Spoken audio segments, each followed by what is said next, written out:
Hello everyone, how are you? So I am back with a new video. आज हम जो हमारा chapter 2 sociology का demographic structure of Indian society है उसका पार्ट 2 वीडियो है ये।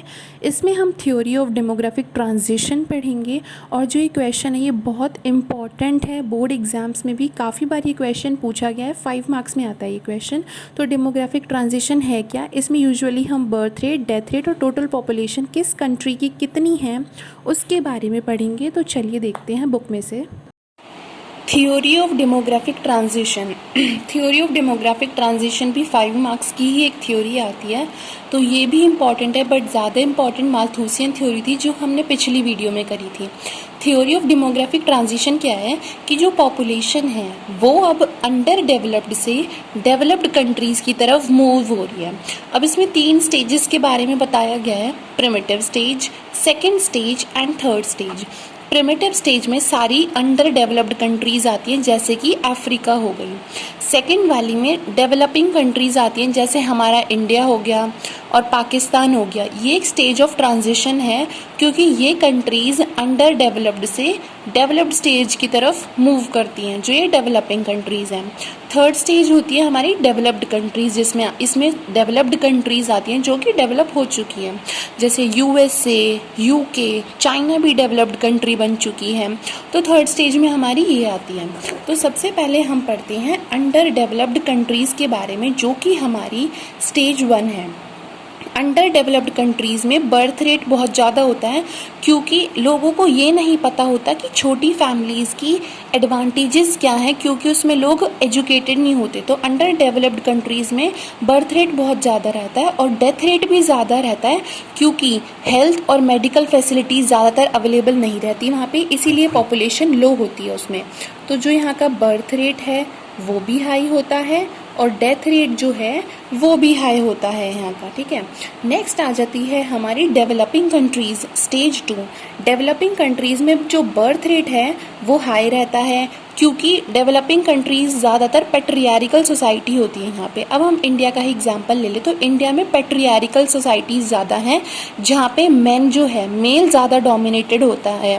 मेल जो है वही हर चीज़ डिसाइड, तो इसमें जो मेल है वही डिसाइड करता है कि कितने बच्चे होने हैं, मतलब सब कुछ मेल डोमिनेटेड होता है पैट्रियार्कल सोसाइटी जैसे कि इंडिया में।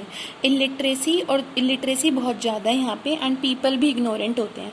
लेकिन जो यहाँ का डेथ रेट है वो लो है क्योंकि हेल्थ एंड मेडिकल फैसिलिटीज़ यहाँ पे अवेलेबल रहती है, पॉपुलेशन हाई होती है and results in population explosion. अब बर्थ रेट तो इसमें ज़्यादा हो गया, इस वाली में बर्थ रेट है वो ज़्यादा हो गया और डेथ रेट कम हो गया। तो इसका रिज़ल्ट क्या होगा? जो पॉपुलेशन है वो ज़्यादा होगी क्योंकि बर्थ रेट ज़्यादा है और डेथ रेट कम है। तो इसका रिजल्ट क्या है कि पॉपुलेशन हाई होगी जिसकी वजह से पॉपुलेशन एक्सप्लोजन हो जाएगा। बहुत ज़्यादा पॉपुलेशन होती है डेवलपिंग कंट्रीज़ में। अब एक टर्म आती है डेमोग्राफिक डिविडेंड। क्या है ये टर्म? 1 मार्क्स में भी आ जाएगी कि व्हाट इज़ डेमोग्राफिक डिविडेंड। जब वर्किंग पॉपुलेशन जो है वो ज़्यादा रहती है नॉन वर्किंग पॉपुलेशन से। वर्किंग पॉपुलेशन में आ जाते हैं जैसे कि 18 साल से ज़्यादा के लोग और 18 से 60 साल के बीच के लोग ले लें या 64 के बीच के ले लें, क्योंकि 18 तक 0 से 18 तक तो चाइल्ड कंसिडर किया जाता है और फिर 64 प्लस या फिर 60 प्लस को एज्ड कंसिडर किया जाता है, वो वर्किंग पॉपुलेशन में नहीं आते। वर्किंग पॉपुलेशन ज़्यादातर 18 to 64 के बीच में या 60 के बीच में ही होती है।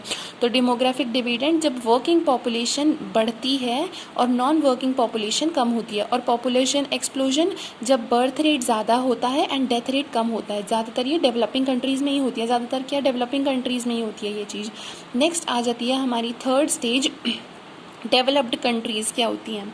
तो बर्थ रेट जो है डेवलप्ड कंट्रीज़ में वो कम होता है और डेथ रेट भी कम ही होता है। बर्थ रेट क्यों कम होता है? क्योंकि जो लोग हैं डेवलप्ड कंट्रीज़ में वो एजुकेटेड होते हैं। सुना होगा ना कि जो यूएस के लोग हैं वो उनका या तो एक ही बच्चा होता है या फिर 2 होते हैं, उससे ज़्यादा वो प्रेफर नहीं करते क्योंकि लोग वहाँ पे एजुकेटेड होते हैं एंड अवेयर होते हैं कि कैसे कॉन्ट्रासेप्टिव्स को यूज़ करना है एंड बर्थ कंट्रोल कैसे कैसे करना है इन चीज़ों की, और उन्हें ये भी पता है कि क्या एडवांटेजेस है स्मॉल फैमिली के।